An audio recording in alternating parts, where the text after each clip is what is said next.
Chegou a hora da gente receber ele, James Gulbrandsen, CEO da Next Cap, chegando aqui todas as segundas na nossa programação. Seja sempre muito bem-vindo, James. Bom dia.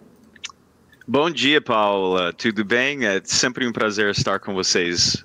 E essa semana vai ser uma semana bem importante, então temos muitos temas para topar. James, inclusive, né, já aproveitando um pouco o gancho aqui no Brasil, a gente viu que nas sextas que suavizou ali um pouco, né, a Bolsa conseguiu fechar em alta, quebrar, pelo menos, vamos dizer assim, aquela maior sequência negativa da história.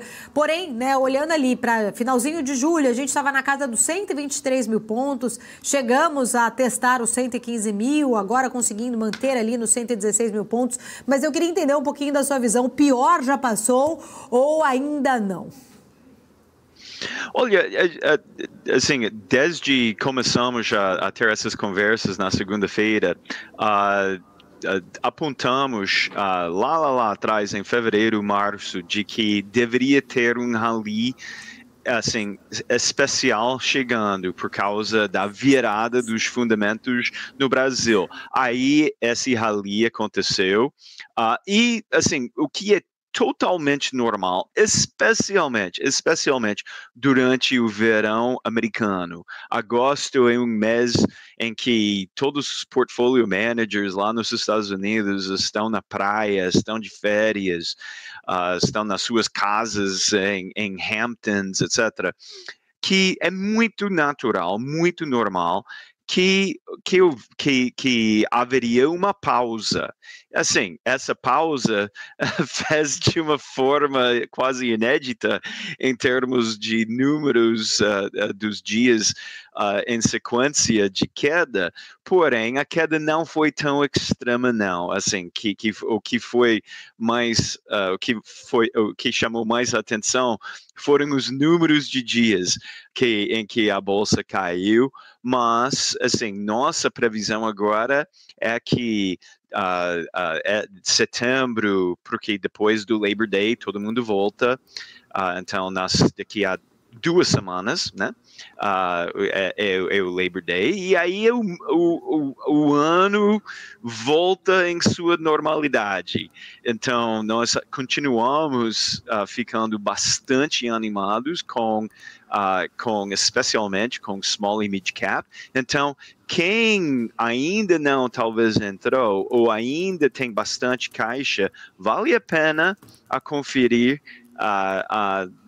muitas das empresas listadas no Brasil que estão passando por uma virada, uma melhora dos seus fundamentos. James, muito bom dia para você. Eu queria aproveitar esse gancho que você falou, né, das companhias que ainda podem ter um bom desempenho aí. E, claro, agora finalizada a temporada de resultados, como que foi a sua percepção, né? Inclusive, olhando no NQuant, eu queria que você desse uma olhada, queria que você apresentasse a sua percepção sobre esses números. Foi positiva, foi negativa? Quem se saiu melhor, quem se saiu pior? Queria ter essa percepção, né, desse segundo trimestre finalizado aí, como que você avaliou, como que você mensurou esses resultados das companhias? Muito bom. Bom dia, Felipe. É muito bom estar com você. Bom, eu estou apresentando agora na minha tela o NQuant, que faz parte eu estou utilizando o Profit Ultra. Eu adoro o Ultra, a nova versão do Profit. Então, eu estou apresentando o que vocês estão enxergando nas suas telas agora, é o ciclo fundamentalista do índice Small e Mid Cap, o Small Cap, o SMLL no Brasil, que esse mês está caindo 6%, porém no ano já subindo 10%. E para responder sua pergunta de uma forma bem rápida, o que saiu como o resultado do segundo TRI, que está aqui, que ainda apresentou, sim, alguns desafios em termos fundamentalistas, porém o que mudou, que foi totalmente coerente com a nossa previsão, é que a trajetória dos fundamentos dos small e mid caps do Brasil mudou, e mudou assim, para o lado positivo. A gente enxerga aqui, nós conseguimos ver aqui, que o terceiro TRI, essa seta aqui, representa nossa projeção do terceiro TRI de 2023, que deveria ser, assim, o início de um ciclo muito positivo. E, Felipe, Paula, a gente sabe, até vi o meu amigo Gabriel, né? A gente sabe que o ciclo, o cenário macro mudou bastante. Quando esse ciclo mais difícil começou aqui, no início de 2022, a gente já estava naquele momento do ciclo de alta de juros, inflação ainda, assim, alta. E hoje em dia, o nosso cenário macro é o contrário, tá totalmente diferente. Estamos num cenário de quase desinflação. Taxa Selic tem como cair. Já começou a cair. Deveria cair mais uns 50 basis points em cada reunião desse ano e provavelmente vai continuar. Então, tem toda a possibilidade para small e mid cap a subir. Eu estou, assim, no NQuant ainda, eu coloquei aqui na aba comparador, as empresas, assim, que fazem parte, os componentes do small, do índice small cap, que já estão em modo de recuperação, ou seja, a virada fundamentalista já começou, e também as que estão já em expansão. Essa turma por aqui, assim, em geral, deveria ser o seu universo, o universo para cada investidor, pessoa física, até institucionais, a começar a analisar, porque essas empresas, em geral, como um grupo, têm como valorizar bastante. Ô James, pensando nesse cenário macro que você muito bem comentou, né?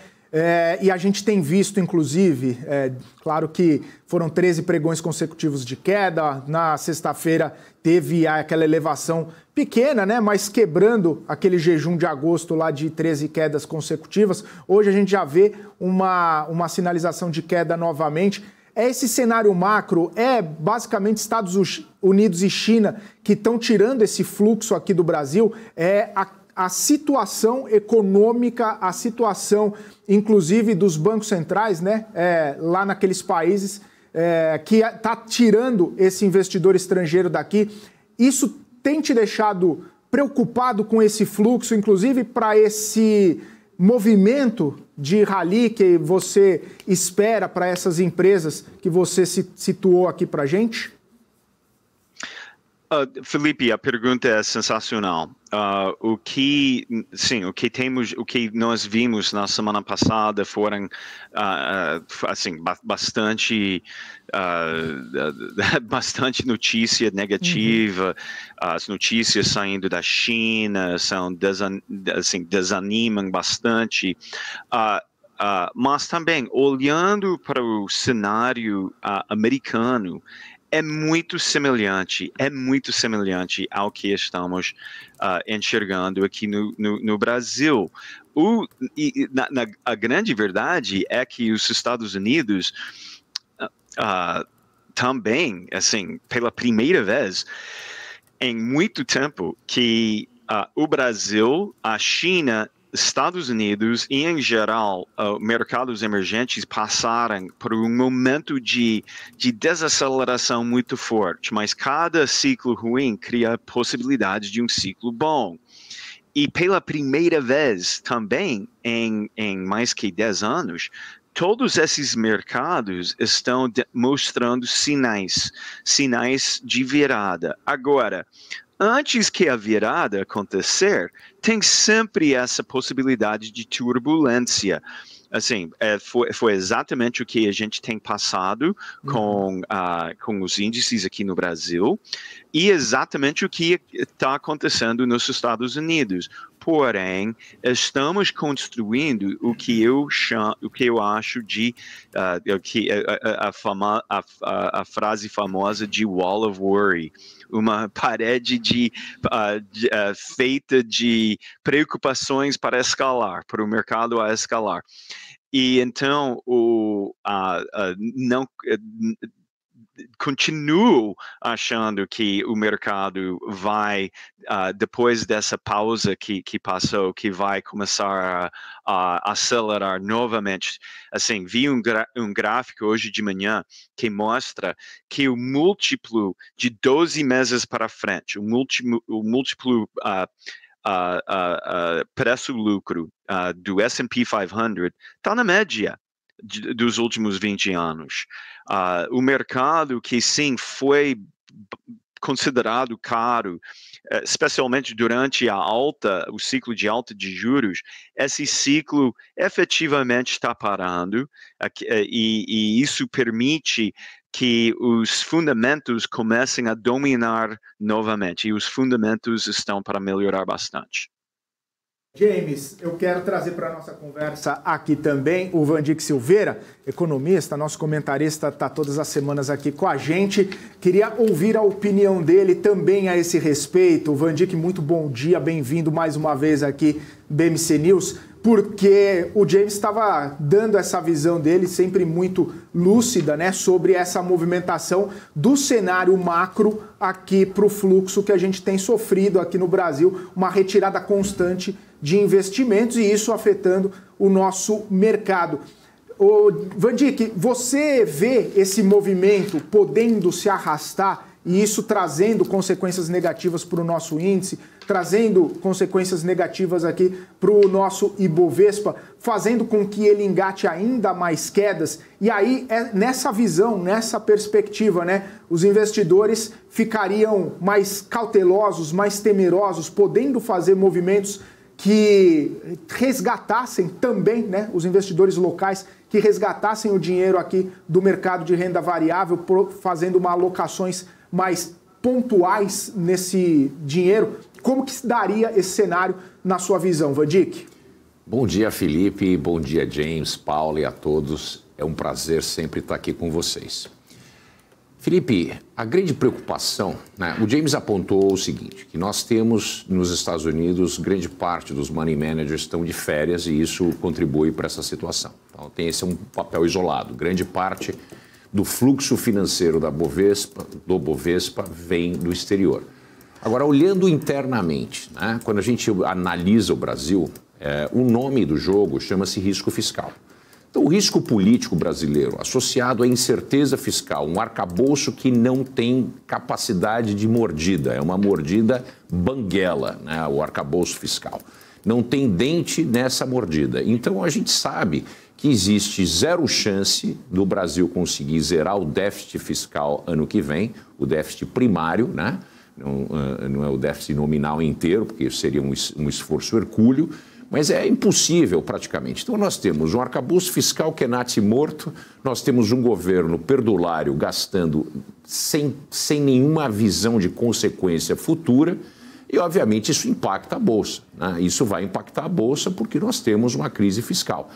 E no meio tempo nós temos também uma demanda, né? E o Banco Central tem visto, uma vez que a inflação tem cedido, tem se arrefecido, para corte de juros. Agora, a grande preocupação não está na ponta curta, porque não é aí onde as coisas acontecem, está na ponta longa. O que nós temos de grande risco? Nós temos um descalabro fiscal em nível federal, estadual e municipal, tá certo?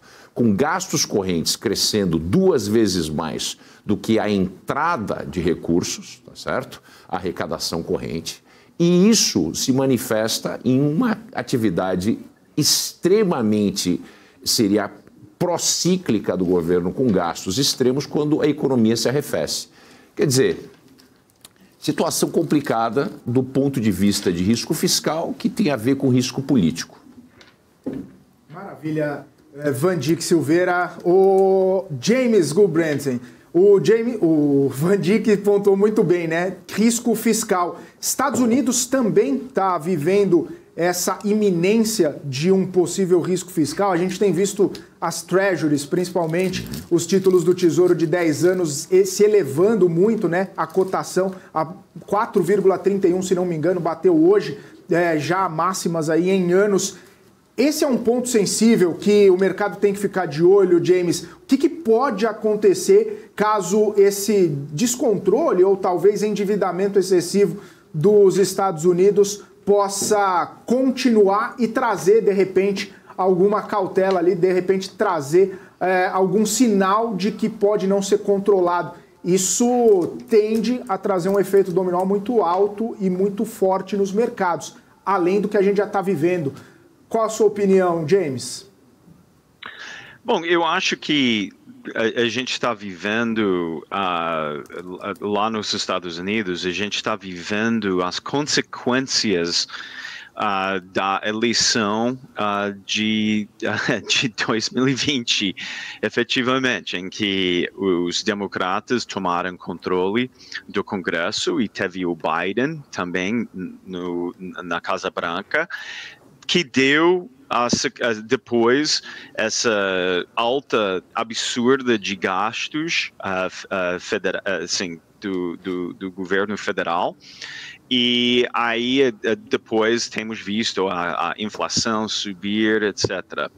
O que eu acho que os Estados Unidos têm esse grande efeito de conseguir renormalizar com cada eleição presidencial que tem, que efetivamente, daqui a um ano a gente estará nos debates, né, os debates quase presidenciais.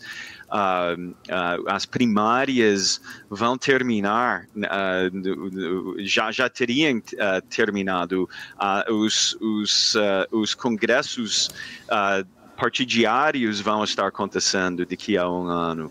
E aí tem a grande possibilidade de na minha opinião, de uma renovação da disciplina fiscal dos Estados Unidos através de trazer os republicanos de volta.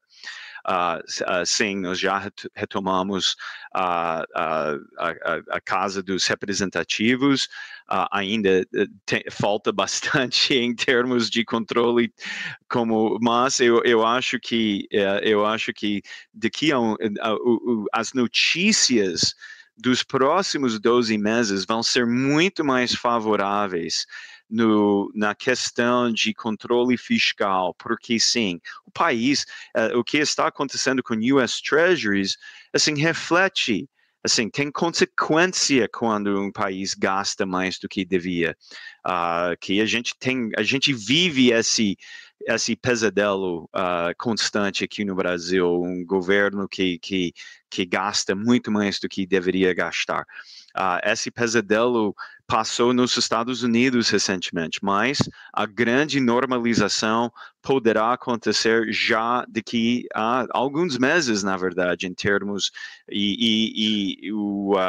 o papo, as campanhas vão ser muito focadas na questão de inflação, na questão de gastos do governo federal. E aí eu acredito que o mercado vai começar a precificar uma vitória dos republicanos, uma vitória da volta da normalidade. E então estou muito, muito positivo. Difícil ficar pessimista com os Estados Unidos por mais de uns 6 a 9 meses, porque tipicamente depois de 6 a 9 meses de pessimismo, o país consegue voltar com mais força que nunca. Ô, James, entrando nesse gancho, inclusive, né, queria entender um pouquinho, falando ainda assim das treasuries americanas, né, você explicou aí muito bem, a gente tem vários fatores, acho que muito técnicos também, que traz, ou melhor, né, que a gente consegue olhar, trazendo aí essa inclinação da curva aí de juros.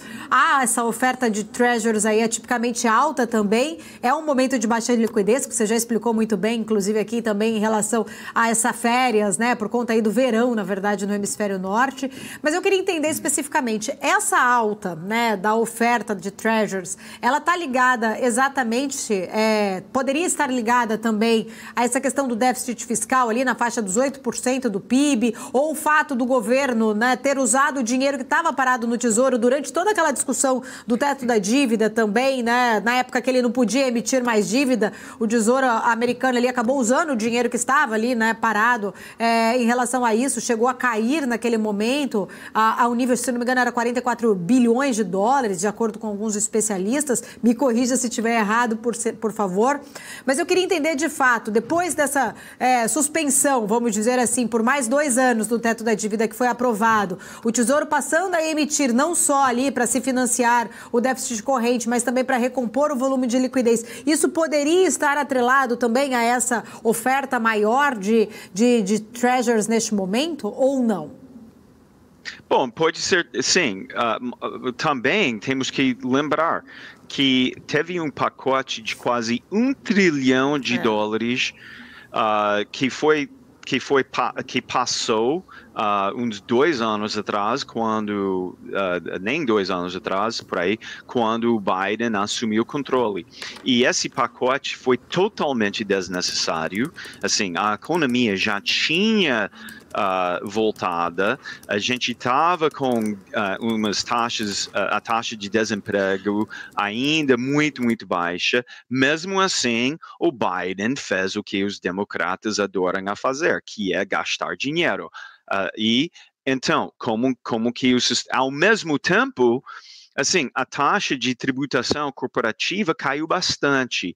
Então, os economistas, meus amigos economistas que são do Partido Democrata, assim, fizeram um cálculo totalmente errado quando pensaram sobre a possibilidade e a capacidade a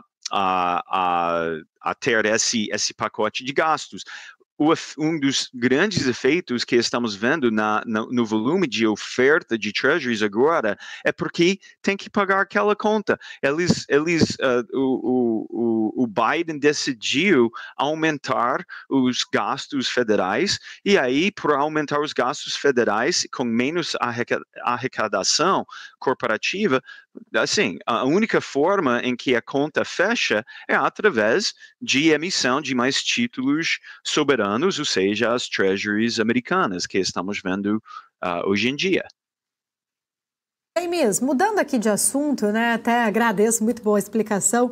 Eu queria trazer uma outra pauta do dia, inclusive ver, né, se você puder compartilhar aí depois o N-Quantes para a gente, para falar um pouco de Petrobras, principalmente com a notícia que a gente trouxe agora há pouco do Ministério Público Federal pedindo, então, ali ao IBAMA que rejeite o pedido de consideração da Petrobras para obter licença ambiental destinada à perfuração ali na bacia do Foz do Rio do Amazonas, no Amapá. Queria entender um pouquinho também da sua visão sobre Petrobras, porque Petrobras aí a gente tem, acho que inúmeras notícias, né, dos últimos dias, inclusive o próprio Jean Paul Prates, na semana passada, já tinha uma expectativa, pelo menos ele falou que acreditava que após a licença já estaria comercializando, a Petrobras já estaria comercializando o petróleo ali do Foz do Amazonas em 5 anos. A gente vê agora, né, mais um embate nessa questão, sem contar de outros pontos ali em relação à Petrobras. Queria que você já trouxesse a sua visão sobre Petro, até porque a gente estava falando em relação ao nosso índice, tem peso muito importante de Petrobras e Vale, mas eu queria entender um pouquinho da sua leitura sobre este ponto de Petrobras, especificamente, o que o gráfico tem mostrado. Bom, a Petrobras, como nós temos conversado bastante, ela beneficiou bastante temos que lembrar que depois da eleição, no ano passado, o papel caiu muito, porque teve uma preocupação forte, especialmente com os estrangeiros, de que talvez a empresa seria tratada pelo Lula mais como a Dilma a tratava. E aí teve uma queda forte, assim que teve uma sinalização que não vai, assim, não, o Lula 3.0 não vai ser a Dilma 3.0. E aí o papel valorizou bastante, depois teve um rally no preço de petróleo que beneficiou. Mas o grande fato com a Petrobras é que já esse resultado mais recente mostrou que tem alguns pontos fracos aparecendo, principalmente no fato de que, assim, demorou bastante para a empresa ajustar preços de combustíveis com a realidade global. Ou seja, a gente estava 20% a 25% abaixo do preço global em vários produtos de combustível, que foi ajustado recentemente, tá? Porém, isso teve um impacto. Nós estamos já enxergando uma alta em termos de gastos operacionais da empresa, que eu acho que, assim, a nossa previsão é que vão começar a acelerar. E aí a gente tá, assim, o mercado está nesse, assim, hoje em dia, com o papel, um dos mais importantes do Ibovespa, já subindo 53% no ano, que tem essas possibilidades de reversão. Tá? Então, por isso que eu estou bastante cético quando alguém me pergunta o que eu acho sobre Ibovespa.